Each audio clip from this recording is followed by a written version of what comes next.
আসসালামু আলাইকুম ওয়া রাহমাতুল্লাহি ওয়া বারাকাতুহু। সম্মানিত দর্শক মণ্ডলী, আজকে আপনাদের সামনে আমি খুবই গুরুত্বপূর্ণ একটি ভিডিও নিয়ে উপস্থিত হয়েছি। ইনশাআল্লাহ এই ভিডিওটি আপনাদের অত্যন্ত উপকারে আসবে। বিশেষ করে যারা চাকরিজীবী রয়েছেন, এখন হঠাৎ করে আপনাদের চাকরি নষ্ট হয়ে গেছে, চাকরি চলে গেছে। আপনি নির্দোষ, তারপরও চাকরি চলে গেছে। হয়তো সত্য কথা বলছেন, অথবা অন্য কোনো কারণে হতে পারে, অথবা কেউ হিংসা করছে সেটার জন্য, অথবা আপনার কোনো ভুল ভ্রান্তি হয়েছে সেটার জন্য। কিন্তু ইচ্ছে করে কোনো বড় ধরনের প্রতারণা আপনি করেন নাই, আপনার দ্বারা কোনো অনিয়ম হয় নাই। ওইরকম যদি হয় তাহলে আপনারা এই আমল করতে পারেন। ইনশাআল্লাহ এই আমল যদি আপনারা করেন তাহলে এই আমল করাকালীন অবস্থায় এর ভিতরেই আপনার চাকরি হতেই হবে ইনশাআল্লাহ।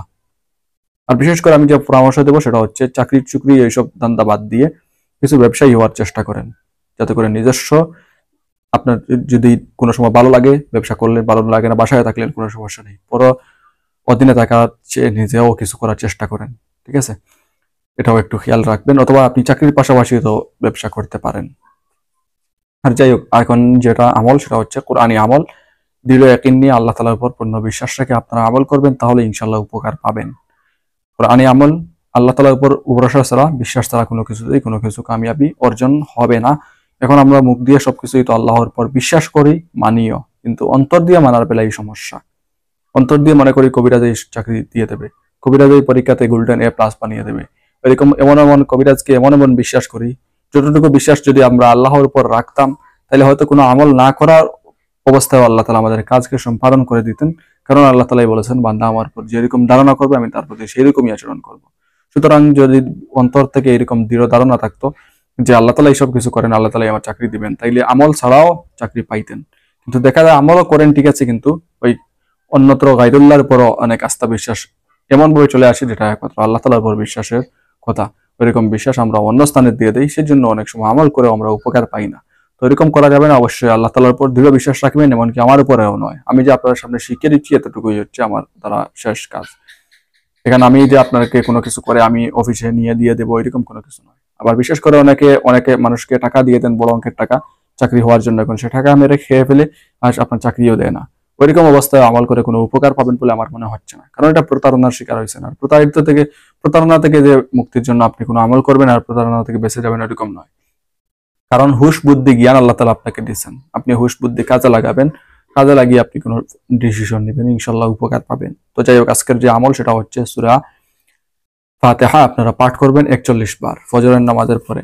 ফজরের নামাজের পরে সূরা ফাতিহা আপনারা যদি 41 বার রাষ্ট্র চাকরি উদ্ধারের উপায় কাজ না করিয়া একাধারে 40 দিন পর্যন্ত ফজরের সুন্নত ও ফরজ নামাজের মধ্যবর্তী সময়ে বিসমিল্লাহ সহ 41 বার সূরা ফাতিহা পাঠ করিলে নিশ্চয়ই নষ্ট চাকরি ফিরিয়ে আসবে। এখানে অনেক লম্বা কিছু কথা রয়েছে, বুঝার কথা রয়েছে, লম্বা কথা নয়। এটা আমার ভুল হয়েছে। 40 বার আপনি 40 দিন পর্যন্ত আপনি 41 বার পাঠ করতে হবে। শুরুতে যেরকম বলছিলাম, প্রতিদিন 41 বার পাঠ করবেন। আবার বলতেছি, প্রতিদিন 41 বার পাঠ করবেন। পাঠ করতে হবে 40 দিন পর্যন্ত। যেদিন থেকে আপনি শুরু করবেন এদিন থেকে 40 দিন পর্যন্ত আপনি পাঠ করবেন। মাঝখানে যদি একদিন দুই দিন গ্যাপ হয় কোনো সমস্যা নেই। এখন হয়তো আপনি ফজরের সুন্নত পড়ছেন, এখন ফরজ পড়ার আর মাত্র 10 মিনিট বাকি আছে, এর পরবর্তীতে সূর্য উঠে যাবে বা ফজরের ওয়াক্ত চলে যাবে। তো ওয়াক্ত চলে গিয়ে যে আপনি এটা পাঠ করবেন এরকম হবে না। আগে ফরজ বিধান পালন করতেই হবে। অথবা আপনি ফরজ নামাজের পরেও, অর্থাৎ ফজরের সুন্নত ফরজ পরে আপনি পড়তে পারেন, সমস্যা নেই। ঠিক আছে, এটার জন্য নামাজ কিন্তু কাজা করা যাবে না। যদি এরকম করেন তাহলে কবিরা গুনাহ হবে, চাকরি হওয়া তো দূরের কথা, কোনো কাজই হবে না। কারণ আসল নাই আর নসল দিয়ে কি হবে। তবে সেটা আপনি যদি দেখেন যে ফজরের সুন্নত পড়ার পরে আপনি এটা 41 বার পাঠ করতে পারবেন, এই সময় আছে, তাহলে আপনি সুন্নতের পরে পাঠ করবেন। আর যদি দেখেন যে না এই সময় নেই, তাহলে যতবার পারেন 10 বার হোক আর 5 বার হোক আপনি পড়ে নেবেন। তারপরে ফজরের ফরজ পড়বেন, তারপরে আপনি বাকি যতটুকু বাকি রয়েছে অবশিষ্ট ওইগুলা সূরা ফাতিহা আপনি পাঠ করবেন। এরকম 40 দিন পর্যন্ত আপনার এরকম জারি রাখবেন আমল, দেখবেন এর ভিতরে আপনি খুব ভালো জায়গায় ফলাফল পাবেন, চাকরি পাবেন। যদি যে অফিসে ছিলেন ওইখানেই চাকরি হবে, যদি আপনার ওইখানেই ইচ্ছা হয় বা ওইখানে ভালো হয়, আপনার জন্য কল্যাণকর হয়, ওইখানেই হবে, অথবা এর থেকে ভালো কোনো স্থানে হবে। ঠিক আছে, তো এরকম নিয়ত ঠিক রেখে, কামিল নিয়তে ইয়াকিন ঠিক রেখে আমল করবেন, ইনশাআল্লাহ অত্যন্ত উপকার পাবেন। এটা যে কোনো দিন থেকে শুরু করতে পারবেন, কোনো সমস্যা নাই। ঠিক আছে, তো যাই হোক, সবাই ভালো থাকুন, সুস্থ থাকুন। আসসালামু আলাইকুম ওয়া রাহমাতুল্লাহি ওয়া বারাকাতুহু।